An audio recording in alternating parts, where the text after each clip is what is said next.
Hello दोस्तों, अनिकेत वापस आ गया है एक और नई कहानी के साथ। ये कहानी है अविनाश की। अविनाश 17 साल का है और वो गांव से शहर पढ़ने के लिए आया है। शहर में अविनाश के बहुत सारे दोस्त बने, जिसमें से सौरभ उसका बेस्ट फ्रेंड था। सौरभ का बर्थडे था तो सौरभ अपने सभी दोस्तों को इनवाइट किया था और अविनाश तो सौरभ का बेस्ट फ्रेंड था तो उसे तो बुलाना ही था। शाम हुई तो अविनाश गया। वहाँ पर उसके बहुत सारे दोस्त आए हुए थे। सबसे मिला, सबने खूब पार्टी की। तभी अविनाश की नज़र एक अंकल पर गई। अंकल क्या हैंडसम लग रहे थे। अंकल को देखते ही अविनाश की दिल की घंटी बजने लगी। अविनाश पूरी पार्टी में उस अंकल को ही देख रहा था। जब उससे रहा नहीं गया तो उसने जाकर सौरभ से पूछ ही लिया। पूछा कि ये कौन है? तो सौरभ बोला, अरे कैसी बातें कर रहा है, ये मेरे पापा है, चल तुझे मिलवाता हूँ। सौरभ अविनाश को अपने पापा के पास लेकर गया। सौरभ बोला, पापा ये अविनाश है, मेरा बेस्ट फ्रेंड। अविनाश ने अंकल को नमस्ते किया। फिर सौरभ को किसी ने आवाज़ दिया तो वो चला गया और अंकल और अविनाश आपस में बातें करने लगे। अविनाश को तो अंकल पसंद थे ही और बातचीत करने पर ही थोड़ा बहुत एहसास हो ही जाता है कि सामने वाला इंसान कैसा है। और अगर दो समलैंगिक लोग हो तो इशारों में ही एक दूसरे से बहुत कुछ कह जाते हैं। पार्टी खत्म हुई, सारे लड़के अपने अपने घर जाने लगे। रात काफ़ी हो गई थी तो सौरभ बोला, अविनाश तुझे तो अब ऑटो नहीं मिलेगी। सौरभ अपने पापा से बोला तो उसके पापा अविनाश को अपने बाइक पर बिठाकर छोड़ने चले गए। अविनाश पीछे बैठा था और थोड़ा भी गड्ढा आता था तो अंकल को पकड़ लेता था और ऐसा लग रहा था कि अंकल भी जानबूझकर बाइक को गड्ढे में ले जा रहे थे। गड्ढे में कैसे भी जा रहा हो पर मज़ा दोनों को खूब आ रहा था। फिर अविनाश का रूम आ गया। अविनाश उतरा और अंकल को देखने लगा।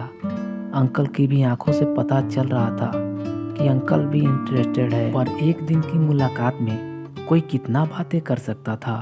तो अंकल बोले, ठीक है बेटा, अब मैं चलता हूँ। और अंकल वहाँ से चले गए। अविनाश को तो अंकल बहुत पसंद आ गए थे। पसंद तो अंकल को भी अविनाश बहुत था, पर अंकल लोग जल्दी नहीं बोल पाते हैं, वो डरते हैं। और अविनाश तो सौरभ का बेस्ट फ्रेंड था तो अंकल तो और डर रहे थे। अगले दिन से अविनाश अक्सर सौरभ के घर जाने लगा। किसी न किसी बहाने से वो चला ही जाता था। कई बार उसको अंकल से मुलाकात हो जाया करती थी, पर कई बार वो अपने जॉब पर गए होते हैं तो नहीं मिल पाते थे। पर जब भी दोनों मिलते थे एक दूसरे को खूब देखते थे पर कुछ कह नहीं पा रहे थे। एक दिन सौरभ के मम्मी और उसकी बहन किसी रिश्तेदार के घर गए हुए थे तो घर पर सिर्फ सौरभ और उसके पापा ही थे। दोनों ने डिसाइड किया कि आज चिकन बनाएंगे। वो दोनों बाजार गए और चिकन लाए और बनाने लगे। तभी सौरभ के पापा बोले कि बेटा तुम्हारा दोस्त अविनाश यहाँ अकेले ही रहता है ना? सौरभ बोला, हाँ पापा। तो बोले कि एक काम करो, कॉल करके उसको भी यहाँ बुला लो। सौरभ ने कॉल किया, बोला कि अविनाश आज घर पर सिर्फ मैं और पापा थे तो हम लोगों ने सोचा कि तुमको भी खाने पर बुला ले। अविनाश बोला, भाई उतना दूर में खाना खाने के लिए आऊँ? तो सौरभ बोला, हाँ भाई पापा की इच्छा थी। इतना सुनते ही अविनाश तुरंत आने के लिए तैयार हो गया।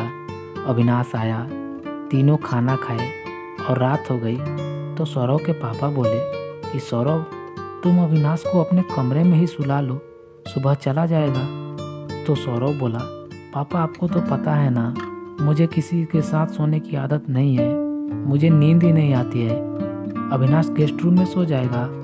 अविनाश को गेस्ट रूम में सोने के लिए भेज दिए पर वहाँ बहुत मच्छर थे तो अविनाश बाहर हॉल में आकर बैठ गया। तभी सौरभ के पापा वॉशरूम के लिए उठे हुए थे तो उन्होंने देखा कि अविनाश तो हॉल में बैठा हुआ है तो पूछने लगे कि बेटा तुम यहाँ क्यों बैठे हो? अविनाश बोला कि रूम में बहुत मच्छर है। तो बोले कि मुझसे बोल देते या फिर सौरभ से बोल देते। तो अविनाश बोला कि मैंने सोचा कि आप लोग को रात को क्यों डिस्टर्ब करूं। तो सौरभ के पापा बोले कि मच्छरदानी तो सौरभ के मम्मी ही रखती है, तुम एक काम करो, तुम मेरे ही कमरे में चलो, उसमें मच्छरदानी लगी हुई है, मेरे साथ सो जाना। फिर अविनाश अंकल के कमरे में चला गया और फिर दोनों के बीच संबंध तो बनना ही था। दोनों ने खूब मस्ती किया और अविनाश फिर सुबह अपने रूम पर चला आया। बस दोस्तों, हमारी ये कहानी यहीं पर समाप्त होती है। अगर आपको कहानी पसंद आई है तो आप हमारे चैनल को सब्सक्राइब जरूर कीजिएगा। मिलते हैं बहुत ही जल्द एक और नई कहानी के साथ। लव यू दोस्तों।